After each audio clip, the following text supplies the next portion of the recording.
નમસ્તે મિત્રો, સ્વાગત છે તમારું આપણી યુટ્યુબ ચેનલ રત્નોતરમાં। તો આજે આપણે વાત કરીશું GMDC limited lignite project Panandhro, તાલુકો લખપત, જિલ્લો કચ્છમાં એપ્રેન્ટિસ માટેની છે એ જાહેરાત બહાર પાડવામાં આવેલી છે। જે લોકોને એપ્રેન્ટિસ કરવાની ઈચ્છા હોય તે લોકો છે એ અરજી કરી શકે છે। મિત્રો, એપ્રેન્ટિસ કરવાનો આપણને બહુ બધો બેનિફિટ થતો હોય છે।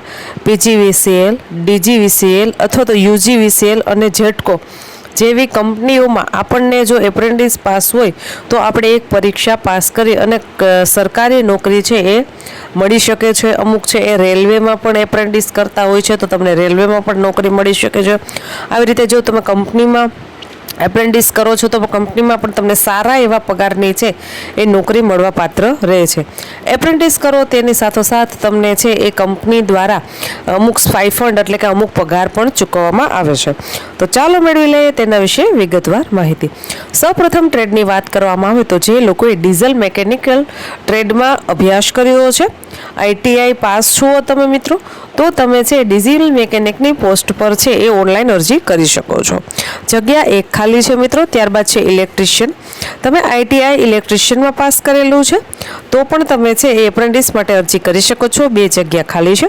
ત્યારબાદ જે લોકો ગ્રેજ્યુએટ થયેલા છે અને એપ્રેન્ટિસ કરવા માંગે છે તે લોકો છે એમાં જેમણે બીએ કર્યું છે, બીકોમ કર્યું છે, બીબીએ કર્યું છે અથવા તો બીસીએ કર્યું છે, જો આમાંની કોઈ પણ તમે શૈક્ષણિક લાયકાત ધરાવો છો તો તમે આના માટે લાયક ગણાશો અને તમે અરજી કરી શકો છો।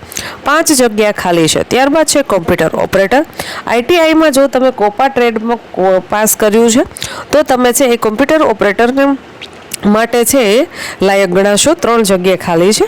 ત્યારબાદ છે વાયરમેન, જો તમે વાયરમેન ટ્રેડમાં પાસ કર્યું છે આઈટીઆઈ તો તમે અરજી કરી શકો છો। 2 જગ્યા ખાલી છે। ત્યારબાદ છે ફિટર, આઈટીઆઈમાં તમે ફિટર કર્યું છે તો તેમાં છે એ 1 જગ્યા ખાલી છે। વેલ્ડર આઈટીઆઈ માટે 1 જગ્યા ખાલી છે। ગાર્ડનર છે એ 8 પાસ પછી થતું હોય છે તો તેમાં છે એ 3 જગ્યા ખાલી છે। ત્યારબાદ છે એન્વાયરમેન્ટ એન્જિનિયરમાં 1 જગ્યા ખાલી છે। તમે બીઈ એન્વાયરમેન્ટ અથવા તો એમએસસી એન્વાયરમેન્ટ સાથે પાસ કર્યું છે તો તમે આના માટે અરજી કરી શકો છો। અને સિવિલ એન્જિનિયર, જો તમે diploma in civil engineering pass કરેલું છે તો પણ તમે એપ્રેન્ટિસ માટે અરજી કરી શકો છો। જગ્યાની સંખ્યા છે 1। હવે મિત્રો, આપણે વિગતવાર ચર્ચા કરી કે કયા ટ્રેડમાં કેટલી જગ્યા ખાલી છે। હવે આપણે વાત કરીએ કે કઈ ઉંમરના ઉમેદવારો અને તમારે છે અરજી ક્યાં કરવાની છે। જેમની ઉંમર 18 વર્ષથી લઈ અને 25 વર્ષ સુધીની છે તે લોકો એપ્રેન્ટિસ માટે અરજી કરી શકે છે। આ એપ્રેન્ટિસનો સમયગાળો 1 વર્ષનો રહેશે। એપ્રેન્ટિસ એક્ટ મુજબ તમને નિયત કરેલું સ્ટાઇફન્ડ છે એ ચૂકવવામાં આવશે। હવે અગાઉ જેમણે એપ્રેન્ટિસ પૂરું કરેલું હોય તે લોકોએ છે અરજી કરવાની નથી, ફક્ત ફ્રેશ ઉમેદવારોએ જ અરજી કરવાની છે અને છેલ્લા 3 વર્ષમાં પાસ આઉટ કરેલા હોવા જોઈએ।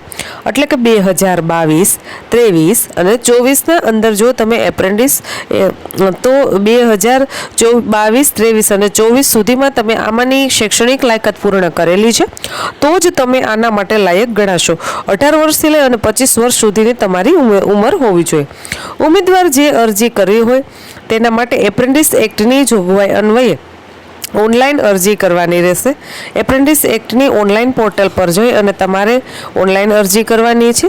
ત્યારબાદ તમારે છે એ અરજીની પ્રિન્ટ આઉટ કાઢી એ કવર ઉપર છે એ તમે જે પોસ્ટ પર તમે અરજી કરેલી છે તે લખી અને તમારે છે જે એડ્રેસ જણાવું છું ત્યાં તમારે મોકલવાનું રહેશે। પણ અરજીના અંદર તમારો મોબાઈલ નંબર, ઈમેલ આઈડી, તમારા તમામ શૈક્ષણિક લાયકાતના પ્રમાણપત્રો, ફાઇનલ વર્ષની માર્કશીટ, આધાર કાર્ડ અને પાસપોર્ટ સાઇઝના 2 ફોટા, આટલા ડોક્યુમેન્ટ્સ તમારે તારીખ 10 માર્ચ 2025 સુધીમાં મળી જાય એ રીતે કરવાનું છે। હવે તમારે અરજી કઈ જગ્યાએ મોકલવાની છે તો એનું એડ્રેસ નોંધી લેશો। જીએમડીસી લિગ્નાઇટ પ્રોજેક્ટ પાનધ્રો, વહીવટી કચેરી પાનધ્રો, તાલુકો લખપત, જિલ્લો કચ્છ। પિનકોડ નંબર મિત્રો જણાવું છું 37061। તો આશા રાખું છું મિત્રો કે તમને આ માહિતી પસંદ આવી હશે। જો માહિતી પસંદ આવી હોય તો વિડીયોને લાઇક કરો। હજી સુધી યુટ્યુબ ચેનલને સબસ્ક્રાઈબ નથી કરી મિત્રો તો ચેનલને સબસ્ક્રાઈબ કરી લેશો।